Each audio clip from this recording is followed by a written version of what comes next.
take us all the way back to the point at which you are sat on the other side of the desk from where you are right now, receiving that diagnosis?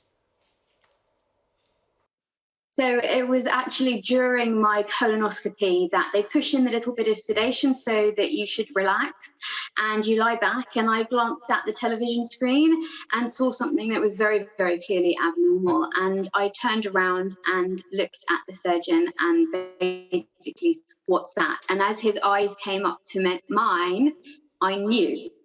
And the room got quieter and quieter, and everyone got kinder and kinder. And as they did, for me, the worse it got, because essentially I had come to that realization that it was cancer on my own. And just like that, your entire world changes, because while cancer tries to take over your body, it also tries to take away all the other things that you do, be that work or parenthood or friendship. Everything becomes about cancer.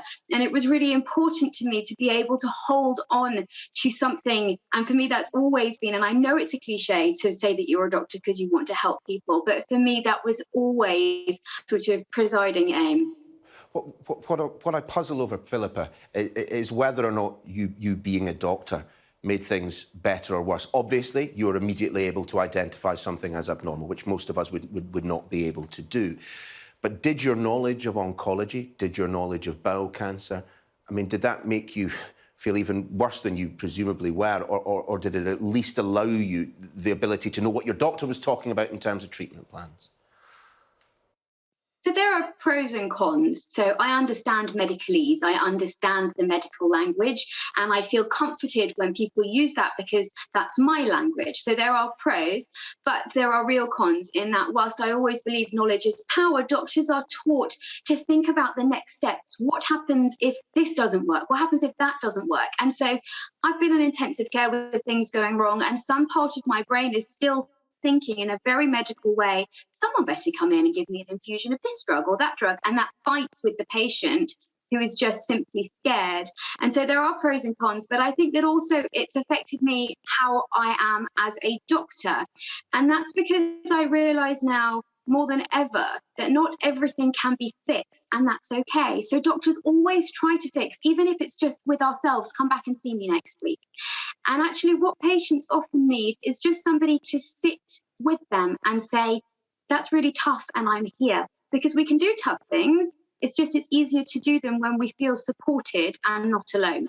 Does that not perhaps make your job even more difficult? I know a number of medics of my acquaintance, but they're largely in hospital settings, and there is an almost invisible wall sometimes, even pre-pandemic, up between them and the people that they treat. They're in and out, in and out, in and out all day long. But as a general practitioner, that emotional connection with your patients perhaps is more possible and certainly more obvious. So I think that doctors are taught to not give of themselves, because if we give of ourselves always, there will be nothing left for us. And so we do have a wall, but patients really appreciate the human, and they really want to see that sometimes. And so it's about striking the balance between giving enough that patients feel listened to and feel that you understand them, while still protecting yourself. And actually, I think that that's something that we need to be teaching medical students much more, because the difficulties with the wall versus the human are essentially one of the reasons why we think so many doctors have mental health problems, because it is such a difficult balance. But patients really do seem to appreciate the fact that I truly understand. Now, of course, it's still about them, it's not about me, but just knowing that somebody gets it can make a real difference. Philippa, how are you doing at the moment?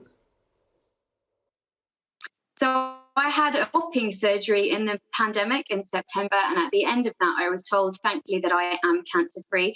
And that was one of the real drives to publish the book, was that we have this image in our heads of cancer being the beginning of the end. And 50% of us are going to get cancer at some point, but more and more of us are surviving it. And it seemed really important to deliver that message of hope. But the truth is I have my first set of scans and scopes at the end of this month. And like any patient with cancer, I'm pretty terrified. Yeah, I can't imagine, because I'm not in your position, but I certainly sympathise with it. If you had a message, though, to people in perhaps concerned about aspects of their health, concerned about being a burden on people like yourself, GPs, what would you say to them? The NHS is open. I have the only job where people will knock on my door, come in and say, I'm so sorry to bother you, doc. My whole job is for you to bother me. The NHS is open. Waiting will not help, because when it comes to cancer, time matters. The earlier you are diagnosed, the better your prognosis is likely to be. 2-week waits expected cancer clinics are still open. So if you have any concerns about your health, please contact your GP. Well, the book is called Doctors Get Cancer Too. Dr. Philippa Kaye, thanks so much for joining us in the programme.